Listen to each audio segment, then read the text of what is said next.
তো hey guys, তো আমি এখন চেন্নাইতে আছি আর আমি ওই বিকেল বেলাতে বের হয়ে গেলাম একটি বন্ধু রুমে যাওয়ার জন্য। তো চলো এটাই তোমাদের সঙ্গে শেয়ার করছি। রাস্তার থেকে এপার থেকে ওপার যাওয়া খুবই একটা প্রবলেম হয়ে যায়, মানে যেতেই পারবে না, এত গাড়ি ঘোড়া চলে আর কি। তো জানি না আবহাওয়া কেমন।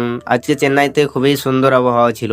আর ওই যে দেখতে পাচ্ছ যে ওপরের যে ট্রেনের রুমটা, ওটাই হচ্ছে আমাদের বন্ধুর রুম, ঠিক আছে। তো আমাকে এখন এ পাশ থেকে ও পাশে যেতে হবে, আর এত পরিমাণে গাড়ি আসছে যে কি বলবো। আমার একটি প্রবলেম হয়ে গেল, রাস্তাটার মাঝখানে এসেছি আর এদিকে ওদিকে পেরোতে পারছি না, এত পরিমাণে বাস গাড়ি আসছে কি বলবো। তো অনেক কষ্টের পর পের হতে পেরেছি। তো চলো এই সিঁড়ি দিয়ে ওঠার পর মানে এত সুন্দর একটা যে দৃশ্য দেখলাম না, তোমাদেরকে দেখালে অবাক হয়ে যাবে। ফাইনালি আমি ছাদের ওপরে চলে এসেছি আর এখান থেকে এত সুন্দর ভিউ দেখাচ্ছে যে মনটা পুরো ভরে যাচ্ছে। তো তোমরা ভিডিওটা এনজয় করো।